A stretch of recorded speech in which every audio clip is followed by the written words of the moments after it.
past presidents, participants from our consensus groups, and other thought leaders of our club joining us for this morning's presentation. In addition to the board of directors, we have members of the 2024 and 2025 planning committee joining us, and participants to the principals from our professional services groups who have supported us in our master planning process. Just quickly, I want to introduce Dave Humphrey with the architectural firm Humphrey Rosal Associates, our golf course designer Kip Schultes, our civil engineer Michael Herrera from Blue Shore Engineering, our general contractor Don Garrett and Brooke Silvedio from D. Garrett Construction, and not with us is our maintenance center expert Andy Matthews from Roughneck Ranch Golf Course or Golf Construction. We have a lot of information to cover today, so I respectfully ask that you hold your questions until the end of the presentation, and there'll be adequate time for Q&A at the conclusion of our formal presentation. Ladies and gentlemen, we are entrusted with the duty to protect our members' enjoyment of this club, to cultivate the unique culture that separates Imperial from other clubs in the area, and to safeguard the future of our club by ensuring the sustainability of Imperial. The board recognizes this responsibility to our membership, and I am confident that today's presentation will reflect careful consideration, a comprehensive strategy that has been employed to ensure the longevity of our mission. Our community is uniquely positioned as key components of our existing infrastructure require replacement or reinvestment, both immediate and in the near future. This need arises from a general lack of reinvestment over prior years, and frankly, the general obsolescence of these kinds of facilities. This need, in combination with feedback from members, served as the driving force for the creation of our master plan. Guided by the planning committee, your board has spent almost 18 months identifying obsolete infrastructure that needs investment and prioritizing member expectations. Drawing on insights from more than 15 hours of consensus group sessions, many participants are in the room today, we have formulated a plan that respects the traditions, responds to member identified needs and expectations, and prioritizes reinvestment in our infrastructure.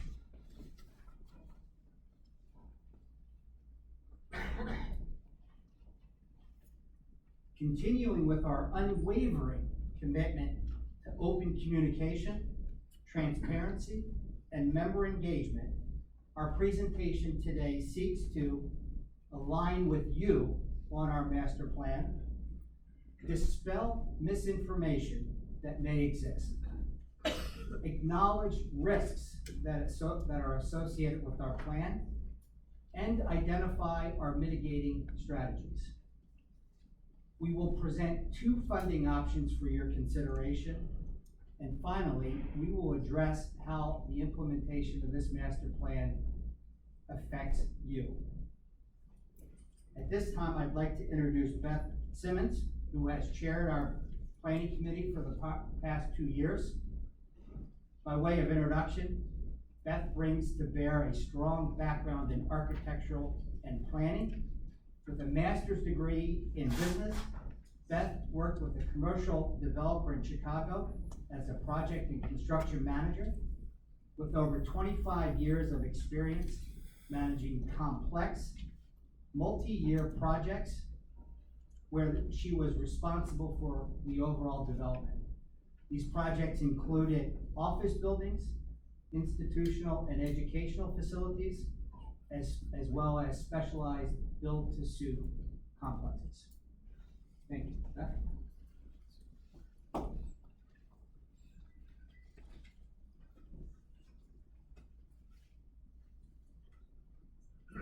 Thanks so much. I know most of you don't recognize me without my golf hat on, so bear with me. You know, I sometimes put on clothes, right? Makeup. Anyway, I think it's really important for you to understand that it's not just me. I'm giving the presentation, but it was a huge team effort here, not only from your board of directors, but the planning committee from the last 2 years. If you were on the planning committee in 2024 or 2025, would you just stand, because you deserve the recognition for this plan? So please stand.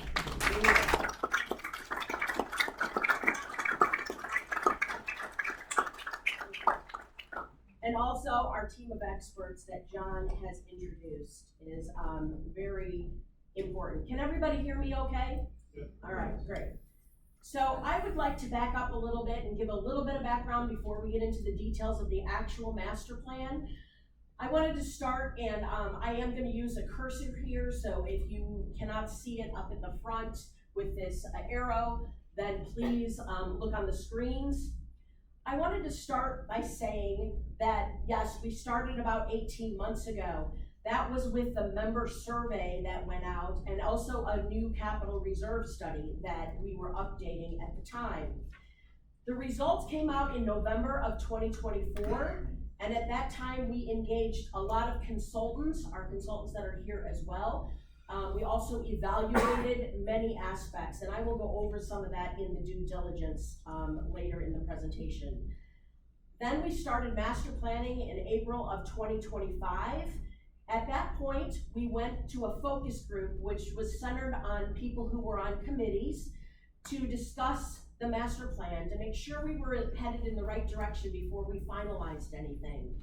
It came back in October to the board of directors to be approved, and then it was handed to the finance committee to figure out how we're going to do this. Then we went out to consensus groups and tried to understand questions and ideas, and trying to understand where are we missing. And then it went back to funding, finance, and now we are here today at the January town hall meeting. So it has been quite an adventure. Why do we need a master plan? I'm going to run through these very quickly, but I think that they're important. One, as you know, in the club, we turn over our leadership quite often, and recently we've had quite a bit of turnover in staff as well. This provides some continuity for the next several years of what direction we're going. Also, the master plan documents and organizes decades of projects that we've talked about for years and years and years into a cohesive plan, so that we know what we're moving forward and how they interact with each other. It's kind of like putting puzzle pieces together, right? It also identified a lot of deferred maintenance that we needed to address. It is a roadmap for the future. It helped us understand, how do you mix maintenance items, membership expectations, and still maintain our value mission as a club, and still be able to update it so that we have club viability in the future. The last items are, the master plan is really a living document. It can change, it tries to forecast the horizon, but it really helps us manage risk for the future. I talked a little bit about viability. We want to make sure that we're staying on track to take care of what we have, but also attract new members and keep our staff. And then lastly, it is all of our fiduciary responsibility to maintain what we have. The master plan had guiding principles and priorities, and they came out of mostly the surveys, but also our mission, and that is, our number one asset is the golf courses, and that we need to make sure that we're maintaining it, the course conditions, the supportive facilities, and the aesthetics are that we keep them and maintain them. We also have a backlog of deferred maintenance items, and we wanted to control risk, but there's also some aspirational projects in there. If you are gonna do a deferred maintenance project, for example, if you're gonna redo our staging area where we have, you know, asphalt and we have the area in there, and there's money in the budget to redo that, are we gonna put it back exactly the way it is, or are we gonna improve it as we redevelop it? Then last was elevating the member experience and expectations and club viability. We are not only a golf club, which is our most important value, we are also very social. And so we wanna make sure that we're balancing both and that we continue to feed both of those items. I wanna also back up just briefly to the membership priorities that came out of the survey. We've had 2 surveys in the last 6 years. 2022 was one of the first surveys in a while, and then 2024, the July survey, is the one that we're discussing now. And that is, what came out of that, the most important items were, again, the golf course conditions and their aesthetics. That was number 1 with our entire membership. The next one, which was interesting, is that most of our members expect some sort of change in the next 3 to 5 years. And then lastly, the overwhelming majority is that we would proceed when funds are available. I wanted to talk about that a little bit, because with the golf course maintenance center, the deferred maintenance and master plan projects, if we were to harbor funds, we would be able to move forward with the golf course management, or golf course maintenance center.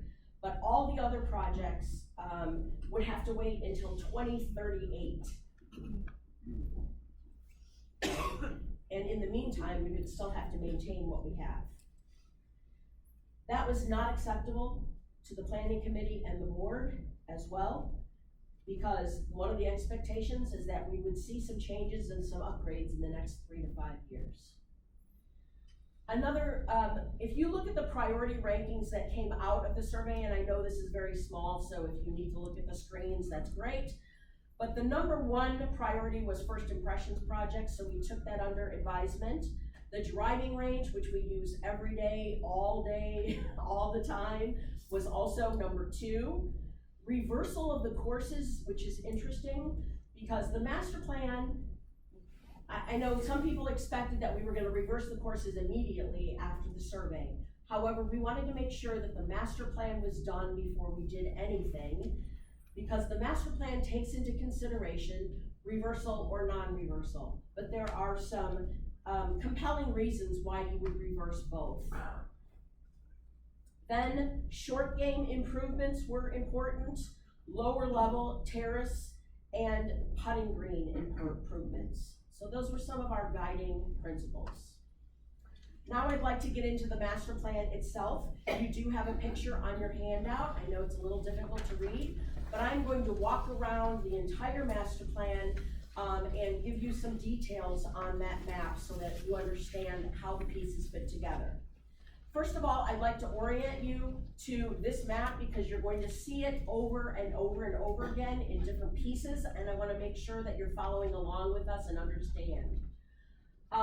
This is right here on the plan is the 4-way stop coming into Imperial, right here. You can see my cursor. This is our main entrance coming in. This is the road going to the maintenance center and also the cart path. Coming in, you would then decide whether you're gonna come up to the clubhouse. Here's the clubhouse. This is our seat of parking. You know, the parking that most of us use and then the parking we don't wanna use, but we have to. and then our cart barn is over here. The putting green on the east side is here, the putting green on the west side. This is the 18th green, driving range here. And then this is the 12th green and the 10th hole currently on the east course. Is everybody tracking with me? Yep. Okay, great. So I want to talk a little bit about due diligence. and things that we accomplished and things why we've been working so hard in the last 18 months. The planning committee last year worked on scope of work and planning reports, and we really dug into the survey results. We also had a list of deferred maintenance projects that we had to deal with, and we also hired our experts to start doing evaluation and review. We do have a watch list in the master plan so that it's not just the thing that you're seeing in the minute details of the plan. We're also looking globally on site access to the plan, property acquisition in the future, and also special treatment areas where we cannot build on our site because of either stormwater management or conservation, all right?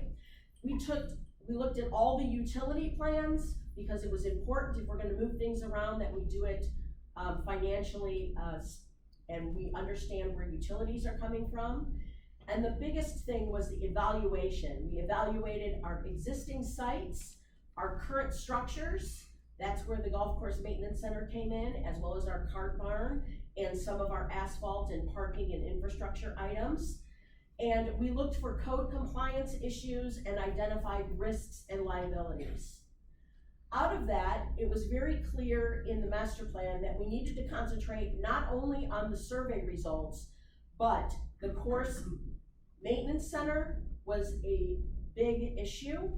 And then our supportive golf operations, all the things that we use every day, and then land around the clubhouse. We're gonna skip out of the master plan for just a second, and I'm gonna talk about the golf course maintenance center. Hopefully you read the background material that came in the emails, but I wanna just run through some of these. And if you watch the video, we did that video, and that was Ed Getz's granddaughter did that for us, so that was great. But I want you to know that we did the video so that you could take a tour of the conditions that exist. However, our experts evaluated this. It was the Roughneck Ranch, Andy Matthews evaluated this, came in as our expert, and it was an eye-opening to say the least.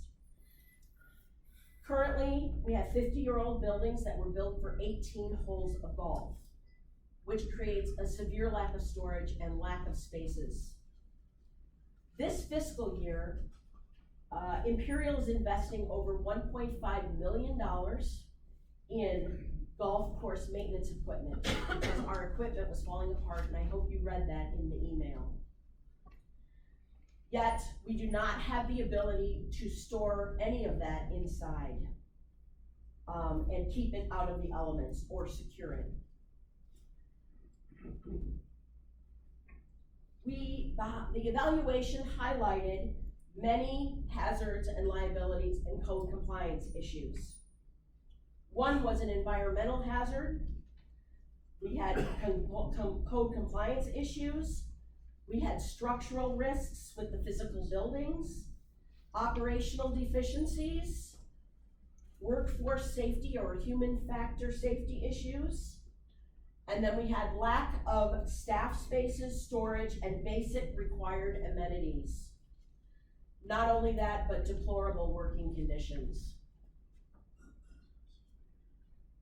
And then finally, I cannot stress enough that our golf course maintenance center is a single point of failure for our course conditions and our golf courses. If we cannot maintain and operate that golf course maintenance center, our golf courses will suffer. So, the expert came out with his evaluation, and of course, now that we've identified everything, we must mitigate those risks. And his recommendation was pretty obvious to all of us. A new golf course maintenance center was needed. They recommended a 2 to 2.5 acre site, access off the main road for deliveries or labor and utilities. Excuse me.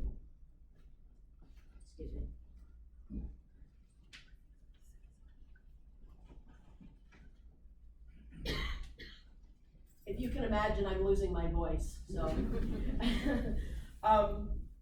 the ability to service both golf courses because that's what's best for our equipment and our labor and our efficiencies. And then we needed approximately 27,000 square feet in our facilities. Just as an aside, we currently have 14,000 square feet. Our expert also said it is our responsibility to review the existing site of where it's built now and whether we can rebuild it where it is, or review alternate sites if it cannot be built where it is. So I would like to go over the existing site and why that was not gonna work. First of all, it's a 1 acre site including sanitary, because sanitary utilities are not available there. Issue. They recommended a 2 to 2.5 acre site, and although this is not a real drawing of what it would look like, the perimeter of the drawing shows a 2 to 2.5 acre site. Therefore, what happened was we were losing the small short game, and we're gonna lose this small short game. We were going to impact all 3 holes surrounding it. We would either have to shorten, move, or adjust all 3 holes. It moved closer to the clubhouse. It was the most disruptive and longest time frame on the schedule to build it because of the phasing and need for temporary facilities. There are a lack of utilities at the site, and the value of this land to Imperial right outside our clubhouse and around the golf course was something we could not overlook. The other issue was it was the most expensive site to build because of the phasing, the temporary facilities, and we would have to remediate whatever's under there no matter what. So our experts and planning committee and the board investigated multiple sites, both on Imperial property and off Imperial property. We focused on 5 sites, but for various reasons, many of them were eliminated, and we landed on site 4. So I want to talk about site 4. This is a new location. It has 2 to 2.2 acre site. It's off the main road, and off the all the utilities that we have here at the club. So this is, I just orient you again, 4-way stop. We're coming in here on the main road. This is a little maintenance area where we dump sand, okay? You can hardly see it, you don't even know it's there.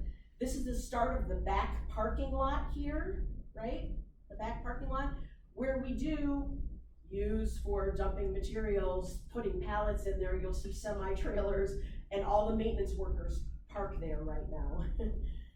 And this is the 9th tee right now. So this is the site that we are talking about. The reason why we picked this site, it had less visual impact on the golf course and clubhouse than the site we have now, as well as some of the other sites. It's hidden already from the drive in to the clubhouse. Of all the sites that we looked at, it had the least impact to our neighbors. Now, we are going to impact our neighbors, but it has the least amount of impact to the neighbors that we have. It reworks the least amount on the golf course. It only reworks T9. We are taking pond retention area here in order to build it. It does impact a little bit of our parking, but I will come back to that because the impact is not great. And it was the least expensive to build. And I want to break that down because you probably have heard a lot of numbers thrown out there, right? So this 9.5 that I'm throwing out there is a $3.5 million price tag for just prepping the site, right? That was the least amount of site prep that we had to do in all of those locations. The building, infrastructure, those kind of things, relocating the 9 tees is a $6 million price tag.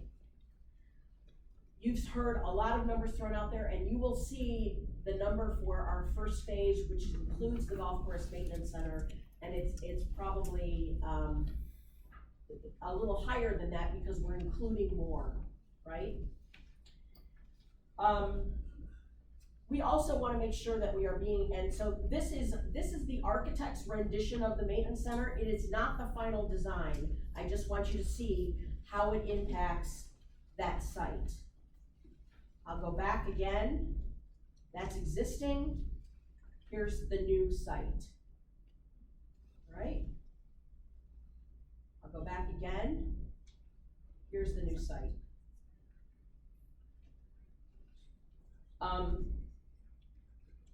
I want you to know that the canal area behind these houses will remain, and there will be both visual and noise barrier for these neighbors. We are trying to be very good neighbors.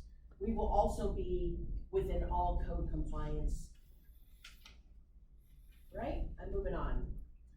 So now we're going back to the master plan and the picture that you have on your handout. With the focus on the golf course maintenance center, you can see that that is such a big site and such a big item that we had to make sure that we got that site set before we started planning anything else. We are focused on the golf supportive items, and we wanted to move space away from the clubhouse. We also wanted to make sure that we were fitting all of our maintenance items in as a puzzle, taking all of our member priorities into consideration. This is just a depiction, an overlay of our existing, so you can see kind of the areas that we're touching as it relates to the golf course. Now I'm gonna go into specifics. Everybody tracking here? Okay. I'd like to walk around the clubhouse basically with a master plan, and we're starting at the entrance. So this is the golf course maintenance center. There will have to be a new arrival feature or a new signage feature. The main entrance coming in would not change, and with all of the palms and the lighting that we have, that is really special to Imperial. This area here will be widened, the culvert will be widened. As you know, right now we have cart paths very, very close to the street. Not able to do any landscaping or security barriers, and so we're gonna provide a little bit more room here at our entrance. Also, what this does is it starts to move our cart path to the south and not the north, so that we're not crossing over the road on the curve, and we're not going in front of the turf center where all the equipment is coming out, right? Let's talk about the relocation of the 9th tees, because I know that's an issue here, and people want to know what's going on. So if this is the site for the new golf course maintenance center, these are the back tees right now on 9 East. These are the next set of tees, and then there's a small tee here as well. These are just moving slightly north. And then this is the area for the new golf course maintenance center. So you can see most of the golf course maintenance center is taking over that pond and portions of the parking lot that we don't currently use. Right? I want to talk about parking before we move on to some of the pretty stuff. And that is, right now, existing, we have 364 spaces. Required after the master plan is done, because we're building a new maintenance center and we're also going to expand the cart barn, we will need 374.2 spaces. Right now, what's planned in our parking counts is 389 spaces for an additional 25 spaces. Many of these spaces will be also in the maintenance center, so that the maintenance staff will be parking inside the maintenance center. But what is happening is we are using that maintenance strip behind the trees that kind of protect our parking lot, and we are going to add spaces where they are a little closer to the clubhouse and a little closer to the golf amenities. I'm gonna show you some things, and, I have a friend who said, we don't need all the pretty stuff, so. But I'm gonna show you some ideas, just to get your juices flowing. These are not what we're doing, these are just ideas. The architect's ideas for potential new signs, something as simple as what we have now, or a rock, or it could be something in our water. Those are just ideas, but we will design within a budget. So we are not building the Taj Mahal. Existing clubhouse approach. One of the main things I wanted to show you is that this turf center or maintenance center road will be eliminated. So now when you drive in, you come to the four-way stop and you have a choice to make. You're going towards the bag drop, you're going into the parking lot, or you're going up to the clubhouse, and we won't have this confusing turnover. These are some architectural ideas, something as formal as this concept, or something as simple as a curb and some landscaping. Now I'd like to move into what we called in the survey a first impressions project, and that included things like our parking lot and lighting and signage and a greeting area and bag drop off and updates to the cart barn, cart staging area, and what we're calling a town center or a golf circle, but also updating our cart paths and pedestrian walkways. So here is a blow up of this area that I'd like to just walk you through a little bit. I'm sorry, let me go back. As you come down our main entrance here and you come to this four-way stop, there'll be signage directing you the different directions. This would be a new drive. It's an existing drive through the parking lot, but we would make it a little bit more updated, and it would direct you to a new bag drop, all right? The new bag drop, then, let me go back to this. New bag drop is a turnaround here. In order to make this happen, there's a storage unit on our cart barn that would come off, and we would expand the cart barn behind. The reason why we need to expand the cart barn is during our evaluation, we do not have room for our pull cart storage. We are out of bag storage, and the way we store it right now is a hazard to our workers. And if we are eliminating this storage, we're gonna have to build some additional storage. As you come in, there would be a greeter station here. Right now we have the gazebo or the kiosk. Would be right here where they would be able to pull things out of your trunk, put things in your trunk, and put them right on a cart or a pull cart immediately. They would also have access to the cart barn for anything if you just want to put them back on the racks. Then what happens is the staging area, the staging area kind of goes a little bit longer than deeper so that we can get more of the driving range and a better circulation pattern in here. One of the things that is, then we also have a separation. This will be a pedestrian walkway that ends in a nice cart path turnaround with circulation beside it for pedestrians so that we're not using the same walkway as carts. I want to just give you some data so that you know that we've done our due diligence. The cart barn is 13.3. We would knock off almost 2,000 square feet. And right now, the proposed expansion is a maximum of 7,500. It does not mean that we are putting 7,500 square feet on it.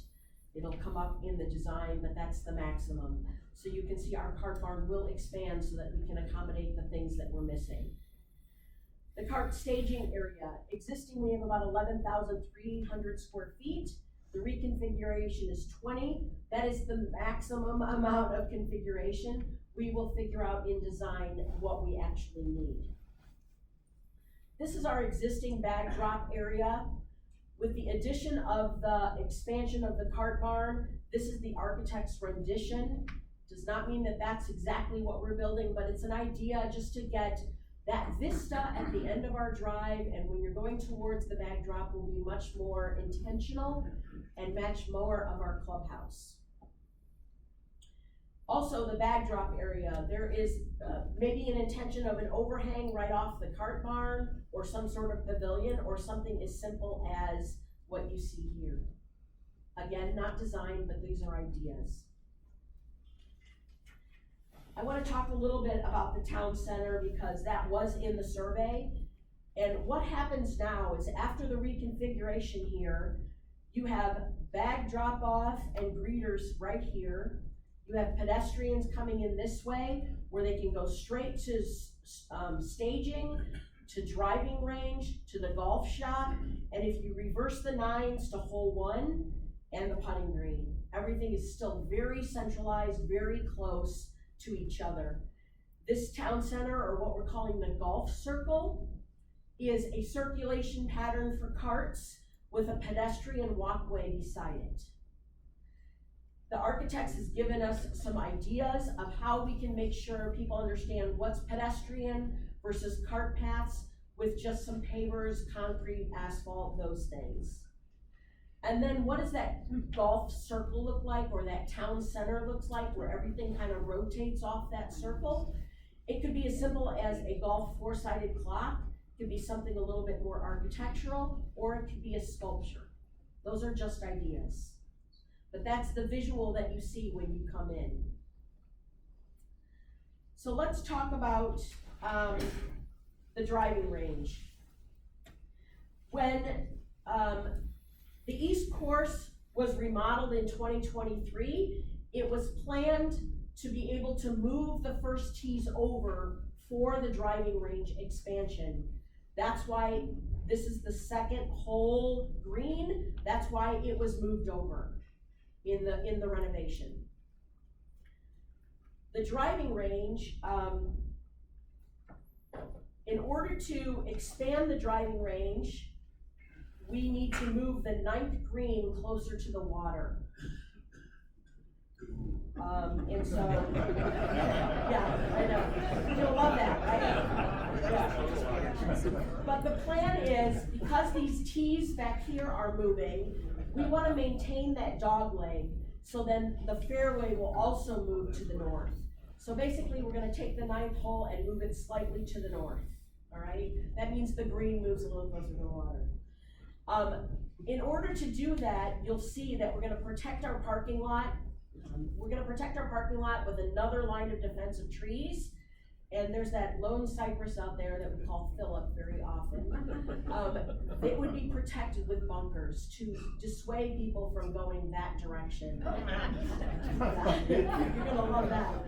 The other thing is that the back of the green now will have elevation. It's already elevated. We're gonna elevate behind the green in order to provide security and a beautiful finishing vista, so that there's landscaping, much like we have on 12, much like we have on 18, all right? This is necessary in order to get the driving range in.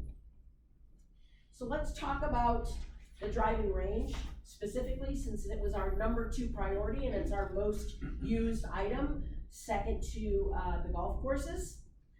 Currently, if I show you this dotted line on the screen, shows where our driving range is now. Those sand traps are along the left edge of the driving range, and it's very difficult to grow grass there because of the trees, right? So that's why the sand trap was put in. With the new plan, we would go to the red line here and a new set of protected trees. So we would go from 90 yards and add 50 yards for a total of 140 yard width of the driving range. Remember, this is maximum, and we will design with our finances in mind. The current length is 260 at the max. We hope to get somewhere in the 270, 280. If we can push that, we will, but we don't want to squeeze down. We do not want to rebuild our cart barn because it's in good, the structural's in good shape, even though the efficiencies and the amount of space in the cart barn is not there. And we do not want to impact the 9th hole, the first hole or the second hole any more than this, all right? We will also investigate, replacement of the net if we can get some more length on this. One thing I did wanna mention is currently the front of our range is at this blue line. The architects are showing the front of the range a little bit further back. And what that does is it helps us manage side to side on days that we don't need too many stations, or the full length when we need all the stations. Provides a little bit more area for teaching as well and practice.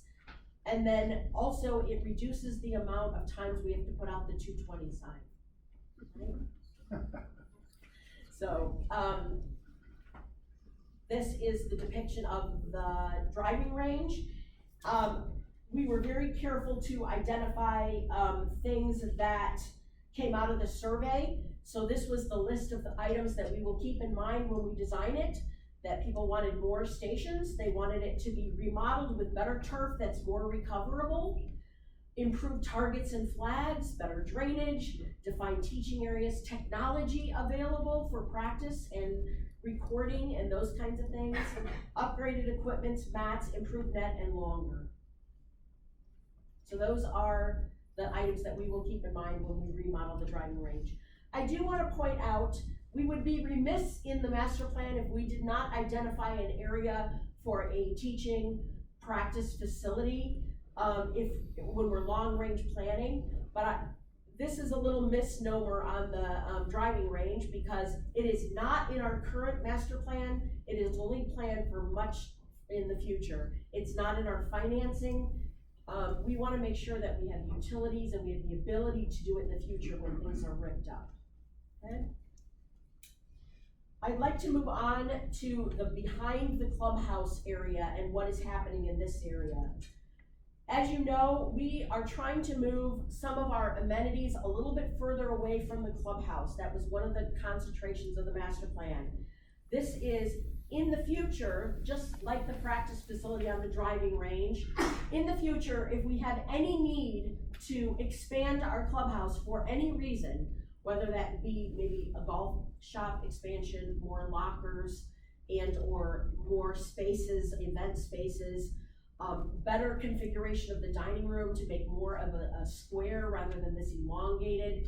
We wanted to make sure that if we were gonna spend the money to put down new amenities or remodeled amenities or improved amenities, that they were not that close to the clubhouse for the future. So that was the most of the focus of this part of the master plan. So what happens when we wanna move things away from the clubhouse? The 12th hole, in order to get a new putting green, because if you notice, here's the putting green here on the east, and now that becomes the bag drop off and some staging, right? So we needed to make sure that we had enough space for a new putting green. In order to get a great large putting green, and I will go over the statistics, we needed to move the 12th hole away from the clubhouse. So now, what we're proposing is the longer tees would go to the back side of the lake with the same vista and the same visual and the same yardage and the same playability of the 12th hole. The green would move forward, but we would maintain our stadium feel over the water feel of the 12th hole. We're basically gonna pick it up and move it slightly to the east. The current longer holes, or longer tees, would now become shorter tees, right? But you would still have the same vista out the clubhouse and the same view from playing it. What does this do? This creates a large area here for a putting green or two putting greens or however we design it. Right now, the east is 5,300 square feet. The west has 7,100 square feet for a total of 12,400 square feet. The master plan, as shown right now, is 13,800 square feet, but we've left this little green area over here. I'm sorry, this is not. this little green area over here that adds up to 2,000 additional square feet. So we don't know what this looks like. It could be one green, it could be two greens, it could be elevated greens, different greens. But in the master plan, we have enough space. That's the point, right? Now I'd like to move a little bit further south on south and southwest of the clubhouse. You can see where my red dot is here. I think the most exciting part of the master plan here is the addition of where the maintenance center is now will become a new short game complex. Remember, we're taking a little bit of the short game complex away for staging, and now we're gonna incorporate our existing short game and into a much larger short game practice complex. The things that came out of the survey for this area, people wanted to be able to pitch up to 65 yards. They wanted to be able to chip 30, 40, 50 yards. They wanted bump and run space. They wanted greenside sand shots. They wanted rough and fairway options on the turf for chipping, elevation changes. They wanted to be protected. And they also wanted elevated service and equipment. So when we design this, we will have these things in mind. The other thing on the south and west side of, the south and west side of the clubhouse is we did not want to neglect some of our social aspects and what we can do to improve this area. One of the big things is, it was talked about for quite a while, was a member garden. We no longer provide those plaques out on our golf course, so the member garden became we're calling it the member circle, the member garden, or the member roundabout. But this would be an opportunity to be able to donate pavers for anything. Memorial, hole-in-one, anniversary, birthdays, whatever you want to donate pavers to would go into the member circle, which would be seen and used on a daily basis. This also provides for some plans for redoing the lower level terrace, creating a much larger bar and snack shop down there, an outdoor patio. This is the maximum the patio would be. That is not the final design. It could be smaller, and maybe potentially outdoor grill for our chef to do special events. So that is, and again, we would build to a budget. The architect has given us some ideas of what some of the member circle or garden could look like, what the patios could look like, and I'm sure you've seen them at other clubs. And then gave us an idea of what it looks like at our club, and this is the existing, and this is what it could look like with the outdoor patio and the member garden or member circle. This would be able to be used for golf events, concert events, but it's also a cart path, so it's very multifunctional.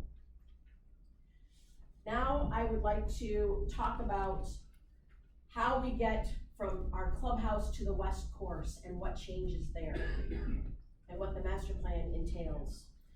I did talk about when we do the golf course maintenance center, we're gonna start a south cart path on this side of the road. This is our main entrance here. Right now, we come across here, we cross the road here, and then we hop on north path, right?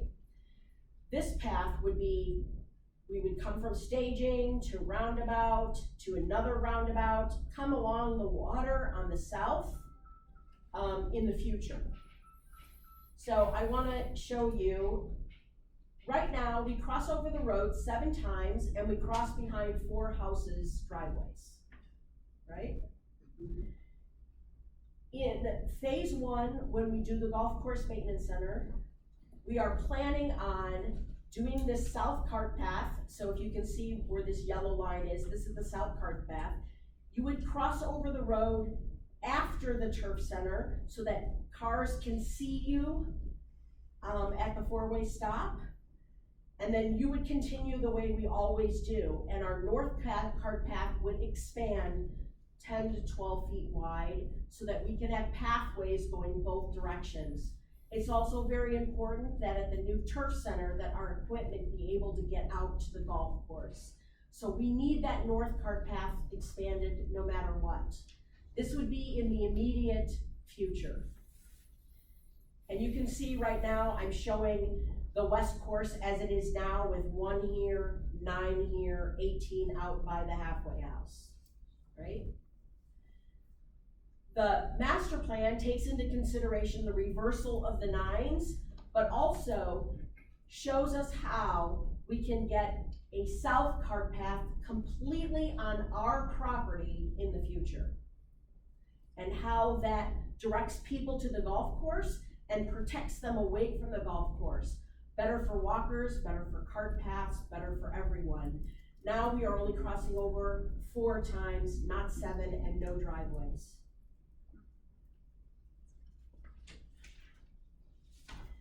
The last part of the west course improvement, west course improvement is that we would clean up and identify the cart path mode of transportation around the halfway house and have distinct parking spaces and things like that. Also, it would look and mimic a little bit more of what's going on at the clubhouse. There's also space over there for a small putting green, those kind of things in the future, right? So this is the master plan. These are some of the details and the things that we've considered as we've put this in place. This does take into account a lot of deferred maintenance items where we needed to do some things to the cart barn, we needed to take care of our parking lot and staging areas, as well as some of our cart paths, especially the north cart path going to the west course. And so it just puts it into categories. I do want to show you how we divided it up. This purple area is an immediate need, and it included the 9 tee boxes, the new golf course maintenance center, remediation of the site we have now, the north cart path going to the west course, and widening of the culvert by our drive. So when you see pricing for the golf course maintenance center, those are the things that are included, right? Next, in order to minimize the amount of time that the golf course is down, we decided that we would include all of the golf course changes all in one phase, so it's down for 1 summer. Rather than, oh no, this 9 is down for this summer, and then this 9, and then this 9, and then we have to go back and do it. So that is why it's all phased together. Then we would work our way out of the space and finalize the first impressions. And another reason why the golf course stuff is important is because now we need a new short game and we need a new putting green before we take away the ones we have, right? So first impressions takes away some of those, that east course putting green and the short game in order to get the new staging and the new bag drop off. And then lastly, we identified the member circle, the outdoor patio, and the lower level. It was very low on the membership priority, and also we wanted to make sure that we have a program in place for that member garden, where we can start the donations for pavers. I'd like to go over the timeline. I know it's in your handout, and so I would like to go over that. As I stated before, we would not be able to do any of this starting in 2038. And so we have reconfigured how to do this and how to do it in a financially reasonable situation and keep our value here at Imperial. This year, we would be doing contracts, designs, permitting, and bidding. Our experts have told us that a lot of the permits right now are out to 12 months, and that's why that's our starting point, right? I know, it's ridiculous, but we built that into our schedule. The new golf course maintenance center, the site, the utilities, the north cart path, the remediation, and the relocation of the 9 poles would start, would begin, the site work would begin in 2027 and in 2028. The East Golf Course and all the changes, the driving range, the putting green, the no short game complex would start at the tail end of, or start in 2028 in the summer and go into 2029. We have to get the golf course maintenance center done before we can remediate the site, before we can build the short game. So the short game would be done at the tail end of the golf course work. In 2030, we would move out of the site with our first impressions projects. In 2031, we would take a pause. And by the way, this area here is in our 4-5 year time frame, right? We would take a pause in 2031. This also is a safeguard, it's a breather. It's to make sure that we're financially in a good place, but also it's very difficult to be in construction continuously, right? So we would take a breather, and then most importantly, I wanna make sure you understand that in this 10-year plan, if we go out to 2035, which is 9 years, 10 years, I want you to understand that we are not neglecting our golf courses, that they are in the fund, they are in our plan, they are in the funding that we are trying to put forth. And so in 2032, 33, the west course would be renovated, irrigation would be replaced, and the south cart path would be done. 2034 is when we would do the garden circle, the outdoor patio, and the lower level terrace. 2035, we would be back to where we needed to be for the east course renovation, since we just did it in 2023, and irrigation replacement. This timeline's important for you, but it's also important for what the finance department did for funding. Now I would like to introduce our board of director, Ed Bjornkrantz, who is in his second year on the board. He's in charge of our finance committee, and they have worked tirelessly with Patrice Hetherington, our CFO, to present the funding strategy today. Good job, guys.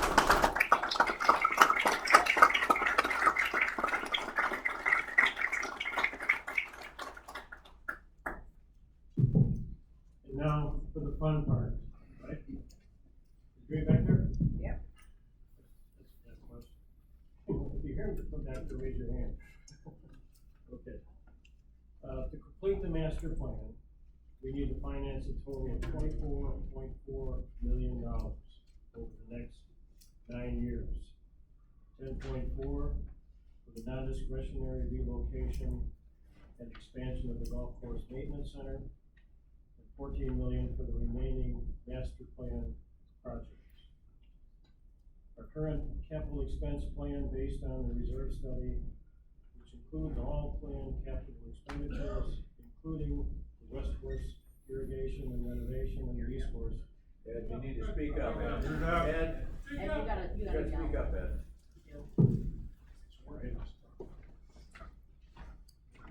So our current expense plan, figure out how to do this here, based on our reserve study, which includes all capital expenditures,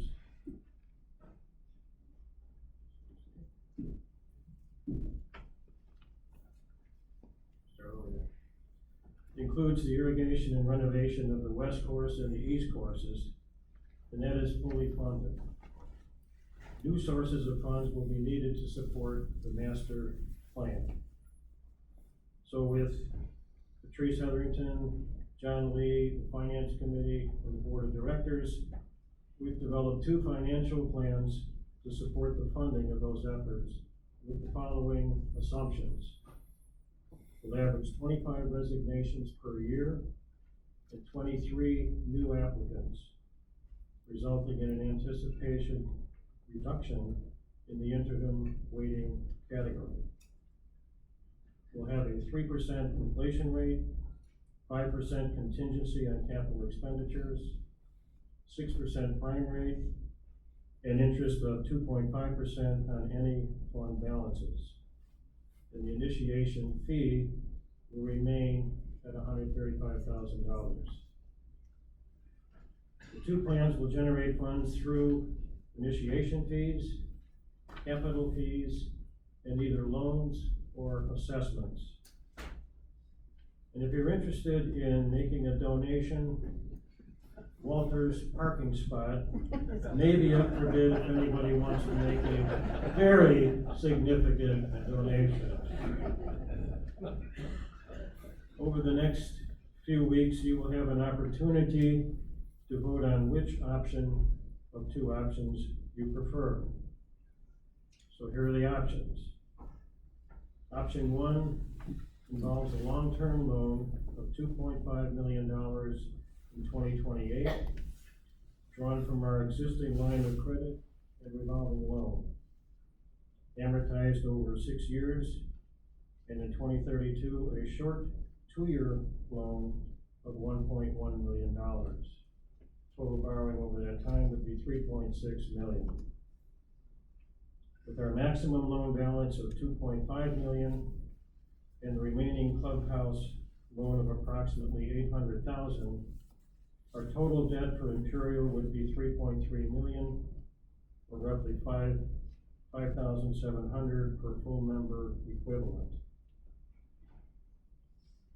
To put that in perspective, according to RSM, our long-term accounting source, the average debt for Florida golf clubs exceeds $10,000 per full member equivalent. So Imperial would not be highly levered under any scenario of our loans. The funding plan increases capital fees starting at 20% for 2026 and 7, declining to 15% in 2028-29, 10% in 2030, 5% in 2031 and 32, rising from our current 2,532 to 4,873. Capital fees would be paid by all classes of membership. It's voting, royal, associate, summer golf, social, interim, and interim waiting. That's a total of 824 members, representing 690 full member equivalents. So option two consists of a series of 3 assessments totaling $3,788,000, which would be funded by current members. That's 560 voting members, 28 royal members, and 20 associate members, representing 584 full member equivalents.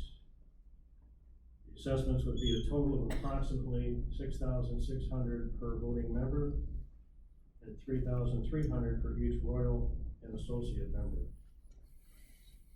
Because there's no amortization or financing costs under option 2, the capital fees will be slightly lower than option 1 and would consist of 20% increases in capital fees for 26-27, 15% in 2028, 5% in 2029, and 3% in 2030 to 32, increasing to $4,009 or $864 less than option 1.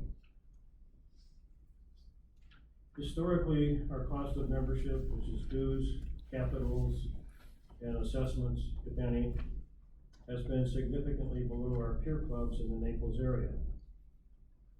With the exception of 3 years of assessments under option 2, we will still be below the cost of peer clubs under both options.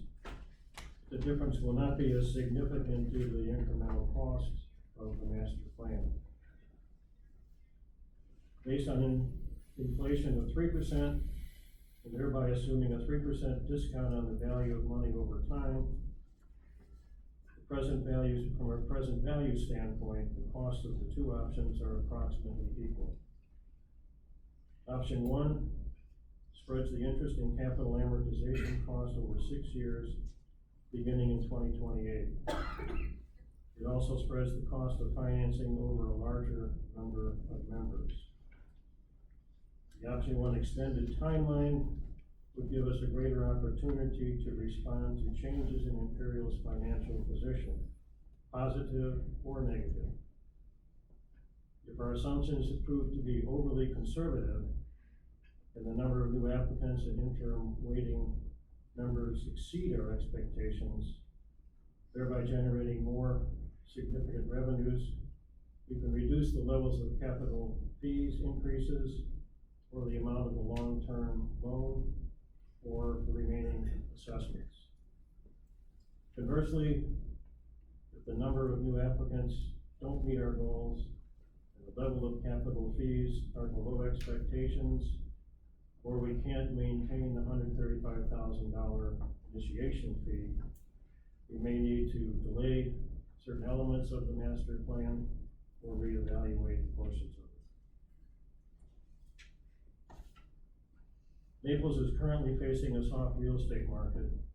If that continues, at least in the short term, there may be fewer potential golf club members entering the market, making the market for new members much more competitive. Completing the projects under the master plan will increase the value of membership, not only by responding to members' priorities, but by enhancing our appeal to potential new members, and hopefully, thanks to Bob Forrest, convert them to membership status. So take time to consider which option you support, and remember that you will have an opportunity to vote for option 1 or 2 over the next few weeks. Thanks for your time.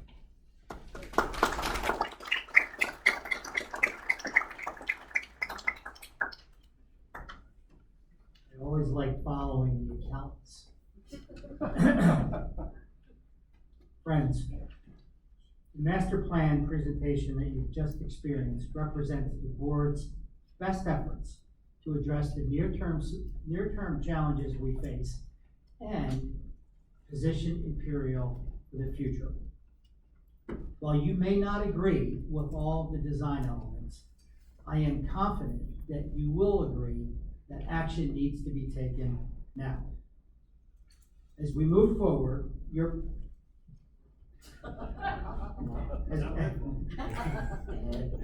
as we move forward, your perspectives and constructive feedback are not only valued, but they're essential in refining the details of our master plan. We encourage you to remain engaged through feedback channels that we'll provide in just a moment, as your input will guide the planning committee in making thoughtful adjustments to the plan that you've just seen and final iterations to the program. We do welcome your thoughts and comments, specific design comments, and would ask that you use the QR codes which are available throughout the club to provide your feedback. That feedback will come to myself, Beth, and other members of the board and planning committee. Together, with active participation and a shared commitment, we can transform these plans into meaningful improvements for our community, building a stronger foundation for generations to come. At this point, I'd ask John Lee to join in the front to walk through the voting process. Thank you very much. Thank you, Ms. Simmons, Mr. Yorncrantz, and also Mr. Billingsley for all the hard work you've done. In the next few weeks, we will be calling a special meeting just after the town hall meetings are complete.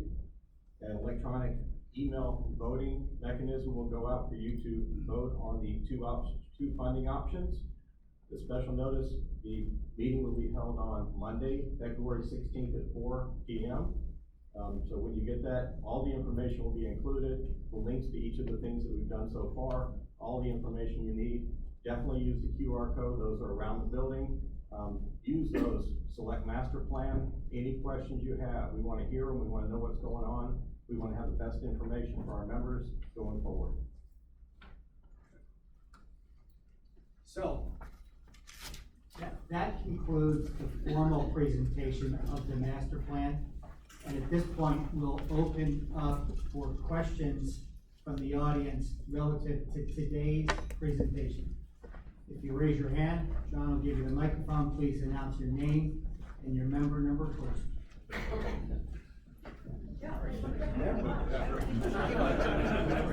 Just in case. Stand up. Stand up. Good morning, Phil Houston, member number 822. 822, man. Can you make another of that, please? Question I have, I guess, with regards to the finance. Mike's not on. Mike's not. Real slow. Hello? No? There it is. Hold on. Hello? It was not done on purpose. Hello? I promise. Hello? How about it? Phil Houston. The question I had was regarding to the, I guess, the biggest financial risks that we see in the plan. Obviously, there's the uncertainty of interest rates. I guess one thing I was worried about, and I'm not sure who can answer this, is are we, how concerned are about an environmental disaster that we had with the maintenance area and the reclamation cost being excessively, quite a bit more than perhaps what is budgeted for that? Thank you. Well, Phil, thank you for your questions, and in response. The interest rate risk is fairly de minimis because we're tapping into existing lines. So that's a positive. Are the lines, variable rate or fixed? Prime rate. They're prime. Based on prime? Yeah. So there is interest rate? That's prime. I think the bigger question, and frankly, our crystal ball is no more clear than anyone else's in this room. What lies beneath the surface of the existing golf course maintenance center is a bit of an unknown. We have had the environmental engineers out, we've had our civil engineers out, and we've included in our master plan, 600, 800? Roughly up to $800,000, I got it right, in mitigation. So, if mitigation is only a couple of feet of soil removal, which is kind of what we're thinking, we're ahead of the game. If on the other hand, we have to go deeper, it's a bigger risk. That risk exists today, and now that we're aware of it, we have to deal with it. It is not a let's kick the can down the road option for us. Does that answer your question, Phil? Thank you. Awesome. Next, please.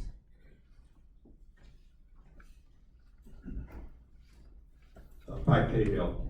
I was just wondering, why not, increase the amount of loans for a longer period of time and have less upfront money?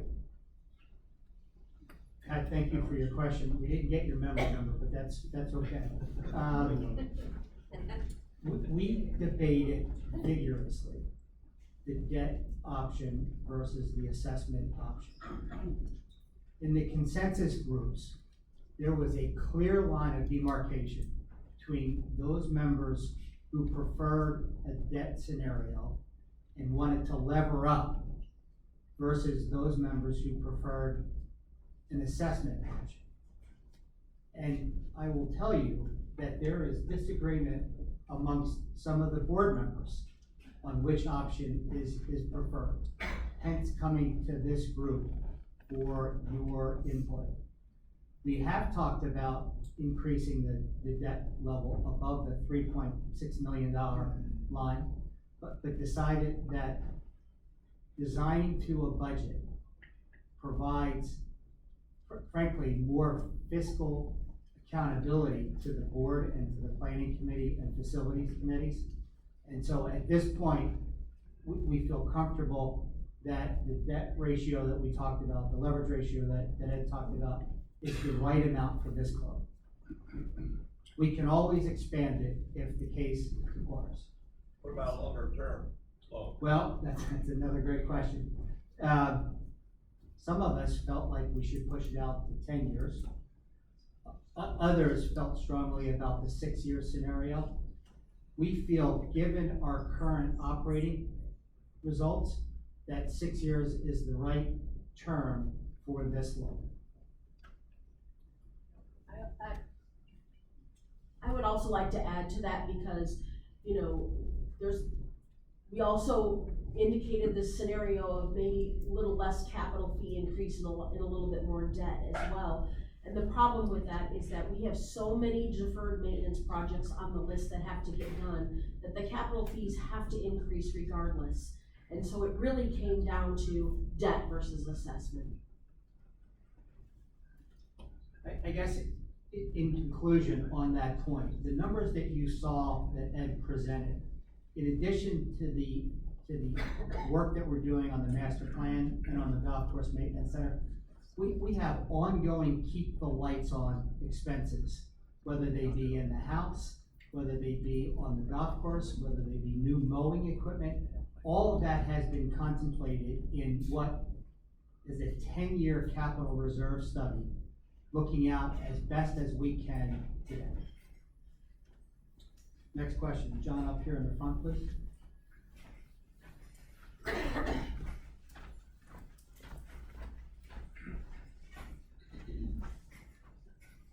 Thank you. My name is Tim Kelly. I'm a longtime member. I declined to give my membership number due to the fact that We know you're last not. in the hall. Would it be fair for me to call this the $14 million plan? Would it be fair for me to call this the $14 million plan? I think it would be fair to do so, yes. And so the only thing we get to vote on is option one with the financing or option two of the financing. In other words, we don't get to vote on whether or not the plan should go forward. That's correct. Thank you. We have one in the front and then several in the front. Lance Ford. Can I give you your number, John? I mean, I use it often enough. My question is with regard to the financing, will we have the option to pay it up front if we want to? Under the assessment scenario, Correct. Well, either assessment or financing, why would we not be able to, as a member, be able to take our fair share and pay it up front, which would reduce the debt load and interest rate? sure. Modifications to the assessment scenario have been considered by the board. We haven't taken a position, but if the assessment scenario is what is preferred by membership, then we would understand, evaluate what options might be available to you. Frankly, we haven't contemplated an upfront payment of your capital fees over time, but cash is always better in our checking account than yours.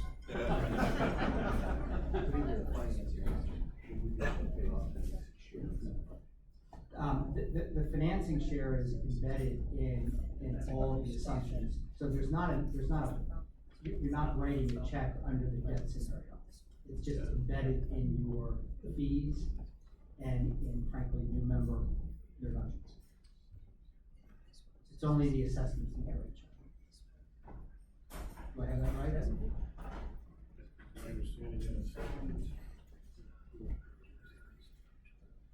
Mr. Kraus.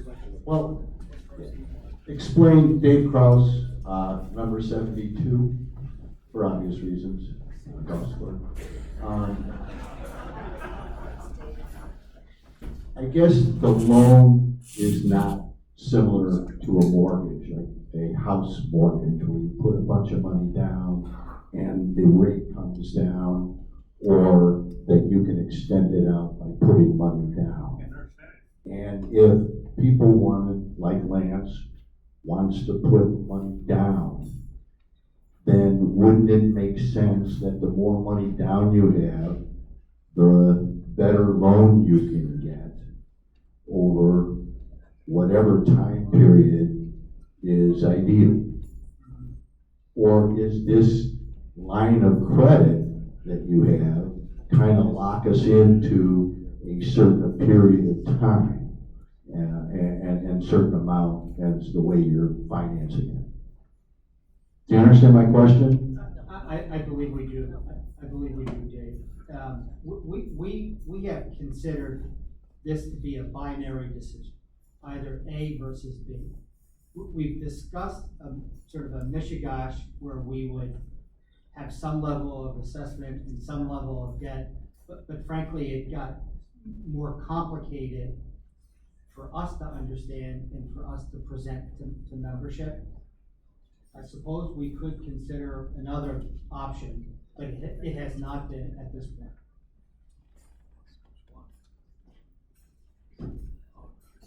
We could extend the terms of the loan, which currently we're saying, finish it off in 6 years, so it basically coincides with completion of the master plan. We could do it longer, but then we'd be funding the master plan long after it's implemented. But, you know, we're borrowing at prime rate, and the terms are pretty favorable. So, there's flexibility there. It is not lost on the board, the work and the traditions that previous boards have done. The fiscal responsibility that our predecessors have brought to running Imperial are remarkable, and they have served us well. And we used it as a guiding principle in coming up with the two scenarios that we just presented. Next question, please. Herr Paulson, grade 6. I just wonder if you have a plan B for master plan. Is it an option you could vote on instead of just voting finance for this option? I'm sorry, Mr. Paulson, I don't know that I understand your question. Did you consider a plan B instead of master plan how you presented now? It's quite extensive plan now, not just the maintenance bill, it's more than that.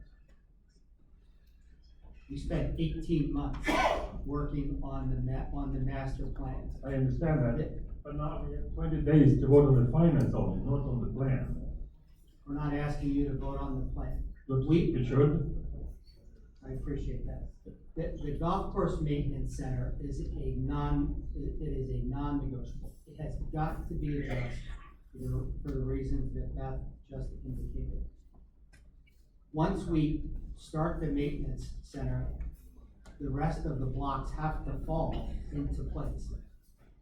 We pushed out those elements that were not universally embraced through the consensus center, the consensus groups, into the latter years for further discussion. So I don't know that I've answered your question completely, but that is the position of the board. Hi, my name is Sharon Hillman. I've been a member for 12 years.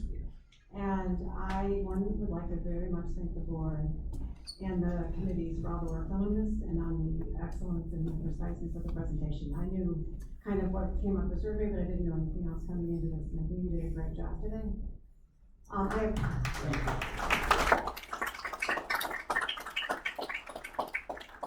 I have one question. At the end of the 6 years, is there a possibility that capital fees go down adjusted for inflation?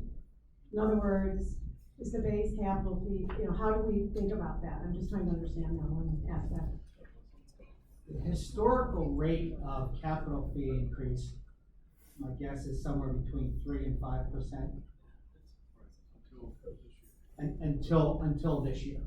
And I think what we experienced was the lack of addressing these deferred maintenance items was in part driven by the fact that we didn't want to ask for capital fee increases. Frankly, speaking as a member, I'd rather not pay any capital fees. But the reality is we do need to keep the lights on. You saw in Ed's presentation the desire to bring the capital fees back to that 3 to 5% annual increase post master plan. And that would be our expectation as we sit today. Keep in mind, 6 years hence, there's going to be a completely different board with different priorities and different expectations.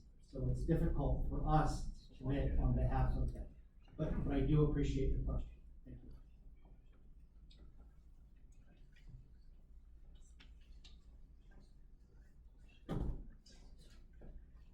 Good morning. My name is Ed Gitt. Membership number 136. And been a member here for 26 years. And first of all, I'd like to thank the board and the planning commission, for all their extensive work in future planning for the club. Been on the board several times, as some of you know, I forget sometimes, but I think it's important to understand, we're looking at the future, see what incoming members in the future will expect of the club. So we always gotta keep thinking forward, and I appreciate all the work that Beth and her committee has done to do that. I'm encouraged, first of all, let's talk about the maintenance center. As somebody said, my granddaughter did a video there, she came back to me and says, "Grandpa, that's third world conditions." and you know, she was shocked, and she's done a golfer, she's never been here before, she's been run down out there. So that's first impression. As far as capital fees are concerned, you know, they initially started out as, gonna do this for 3 or 4 years, and then we'll expire. And probably that's one of the reasons why the maintenance center, is the way it is today, because we never really developed the funds to address the problems that have been around here for years. So I'm glad we're doing that, that's a necessity, no question about it. I would encourage to learn from history. I'm encouraged to hear that we may have to adjust plans if the initiation fee falls below what we're getting now. Because we've had this happen before. We've raised initiations very high, and economic conditions changed, and so we had to reduce them. So as long as you have that in your thinking and expectation, I applaud that.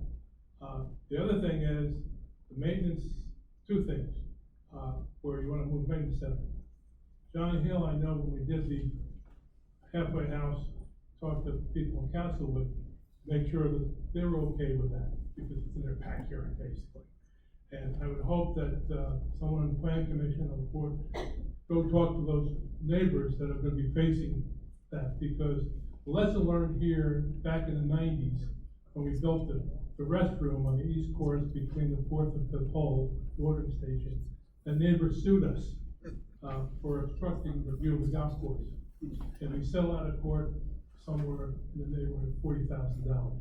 So there's a precedent set there, so we have to be careful, make sure that they understand what we're doing, to do that. That's just being proactive on that. And the last thing I would say is when we built this clubhouse back in 2001, the financing, there was an assessment that was out. And the financing option given to the membership to those, back then, those who had equity, could use some of their equity to pay off the financing thing. Now, I understand that for existing members that still have equity, that's fully funded by the club, is that correct? It is. Okay, so maybe one of the options for those people, because you got the money sitting there, is to say, we'll use that, I'll retire, I'd be one of them to say, you can take my equity, because that's gonna be my kid's problem, not mine. So to do something like that. I always looked at that, I did that when we built the clubhouse, so that's something maybe you might wanna consider, but I thank you for your work. Thank you, sir. Let me first make an editorial comment. Mr. Getz has been very forthright and forthcoming, questioning the board about our intentions and about why we're doing what we're doing. And I hope that we've responded appropriately and with full transparency and authenticity. So thank you for keeping us sharp. We do have on the books approximately $1.6 million in equity redemption funds sitting in the balance sheet, and it is for those members who will resign in time. We have talked about, thanks to Ms. Sunny McCowan, we have talked about could you use that equity money as part of an assessment pay down? We stopped those conversations, frankly, until we landed on a decision. And to Lance's earlier question, if this group and your colleagues decide that the assessment is the scenario that we should move forward with, the board, the finance committee will come up with options for consideration. Question?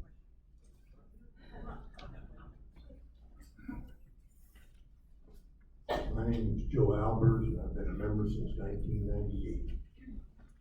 And I wondered if the board considered,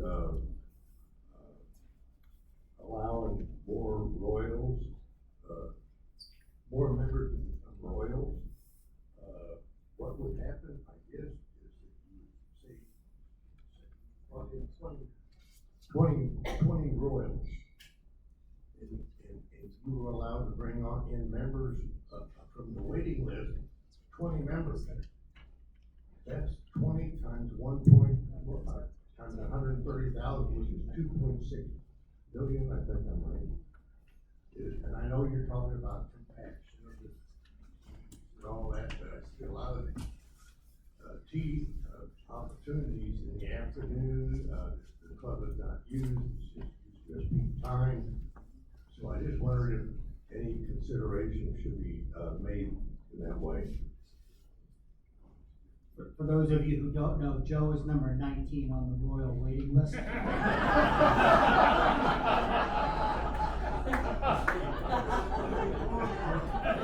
He didn't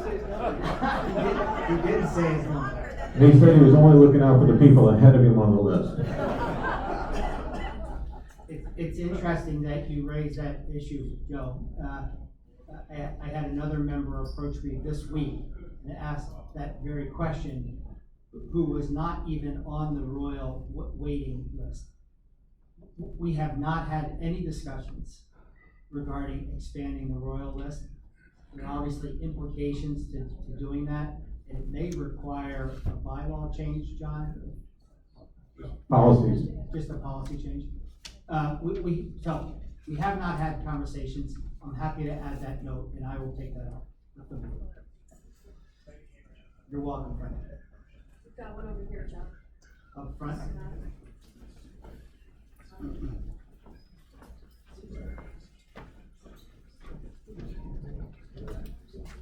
Scott Starin, 540.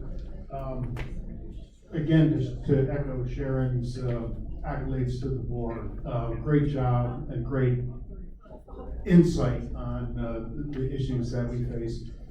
There was so much information given about what is future and what's potential and what is immediate that we're financing. How can we, I didn't see, for instance, the new backdrop. Is that for sure gonna happen in this budget? So I think, to me, that's one of the most important things. I brought in guests, and the first thing they see is the backdrop, and it's, yeah, it's not up to par. The elements that Beth reviewed, starting with first impressions, to driving range, to short game area, to putting greens, relocation of the golf course maintenance center, relocation of the cart paths are all part of this program. That's the roundabouts, including the roundabouts. Now, I must be clear in saying, we have not decided on red versus blue. Is it gonna be pavers or is it going to be concrete? That will come. But in the program will be an appropriate first impressions backdrop area. As time goes on and these designs become more solidified, again, in the spirit of full transparency, we will share that with you. Okay, I appreciate that. And to Pear's point of option A, option B, I think when we get down to how things look and, you know, do we get pavers or do we upgrade? I'd like to see a bit more, you know, going outside the board to make those determinations. Thank you. I appreciate your comments. Beth referenced this a couple of times in her presentation. There are two ways to approach these projects. One is to budget a design, right? Downside to that is you're more susceptible to cost overruns. The second, and the approach that we've adopted, is we're gonna design to a budget. And we're gonna hold ourselves accountable to designing to that budget. And if that design does not meet expectations, we'll come back to the group and say, listen, you have your choice. It can be concrete or it can be pavers.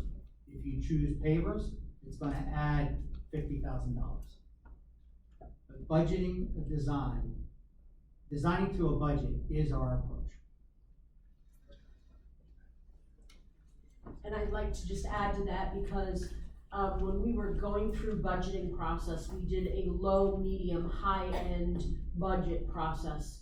And we have adopted the medium version of that, so that we do have some wiggle room within the design, but we are not building above what we consider is appropriate for Imperial.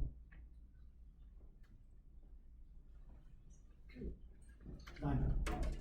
Okay. Michael. Hi, Michael Kramer. I understand that the maintenance center has to absolutely be done, and I can see, doing that.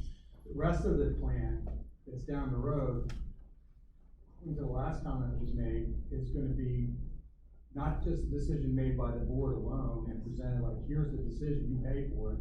Is it gonna be a decision where, as we go down the road, we go, well, this looks good, but let's let the membership vote on it and see what they want? Or is it just gonna be, the board's gonna decide to do it and we're gonna just pay for it? As we stand today, the board consensus groups are largely on the same plane that we need to do this to ensure the long-term sustainability of the club and to enhance member satisfaction. We do think that member engagement and participation in some of the design elements are important, and we will solicit that input. Do you understand that this will be the first major expenditure this club's ever taken without having a presentation to the membership and having a vote taken on whether the membership agreed with what was being done? We understand. Listen, Michael, I think at the end of the day, right? I'm just saying, I get it. Are you ready to take a vote, or is it just that we're gonna change the way we run the club? As it relates to this particular issue, we are convinced that doing this work, in addition to the golf course maintenance center, will ensure the long-term sustainability of this club. And that's our position.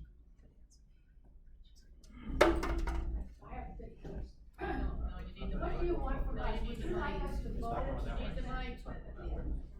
What would you like from us? Senator McCowan, would you like us to vote and then use the codes to let you know, gee, we want royals, or gee, we want equity, or gee, we want, whatever, assessment? Do you want us to do that? Because how do you, after the vote, find out the underlying desire of the club members if we don't let you know that, yes, it's okay to do this, but we'd like to see you do it this way?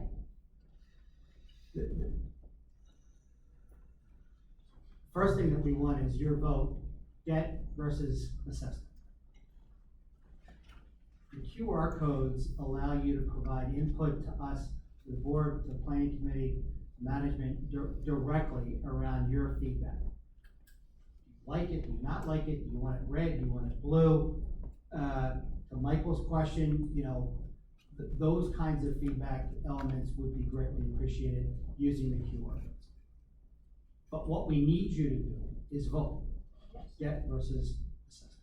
And then afterwards, let you know. Afterwards, let the board know, please do consider A, B, C. You could start those conversations today. There's no reason to wait on your end. I just wasn't sure how that was gonna get triggered after the vote. You can input it now, and then we'll synthesize all of the input. Okay. And hopefully, you feel like we've been very communicative around this issue.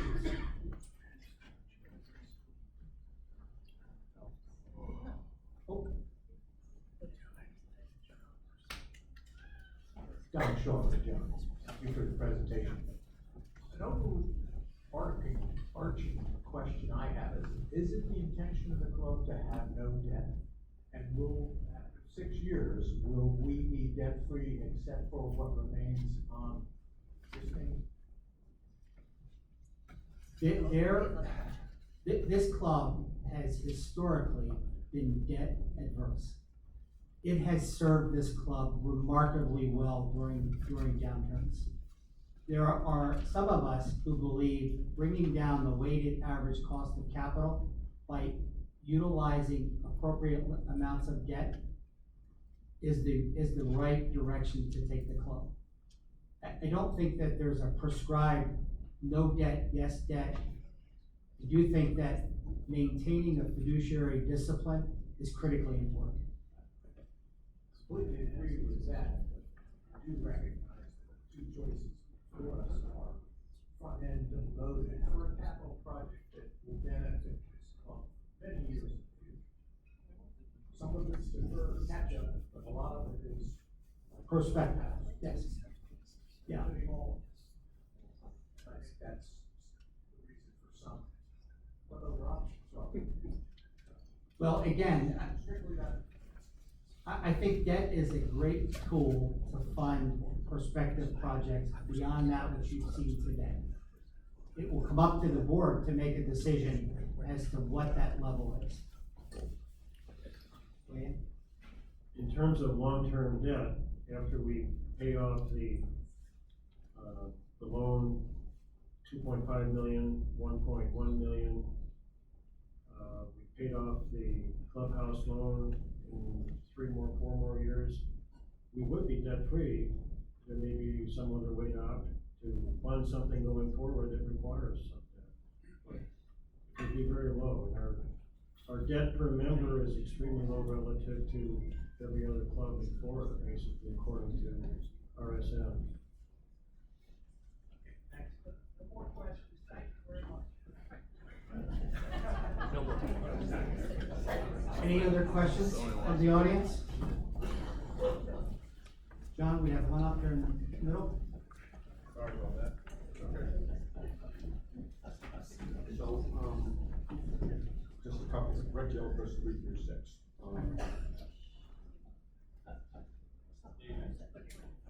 Oh, is that better? Okay, I don't believe as well. So, again, like everybody else, thank you very much for all the time and effort at take up a ridiculous amount of your personal time.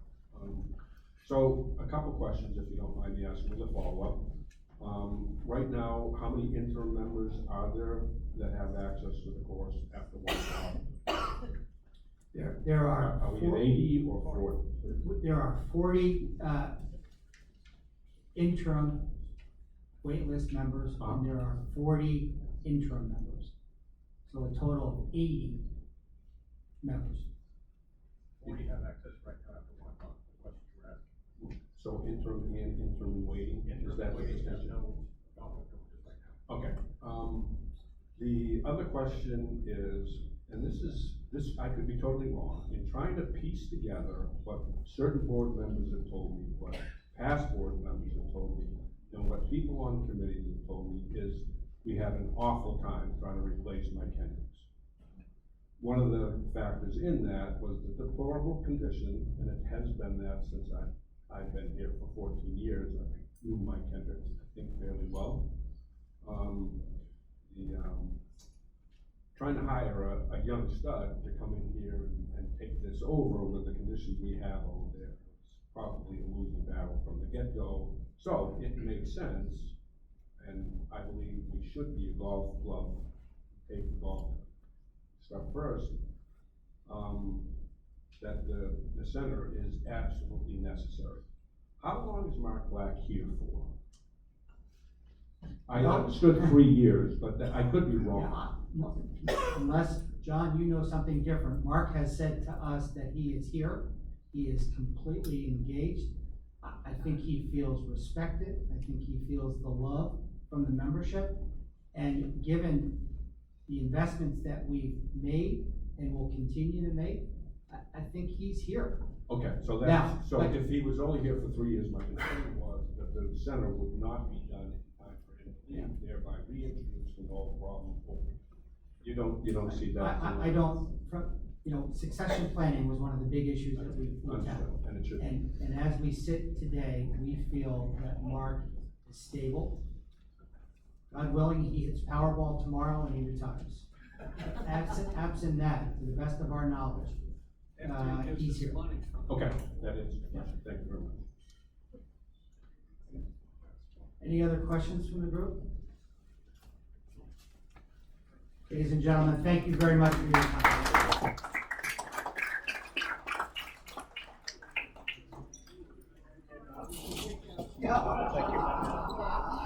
Thank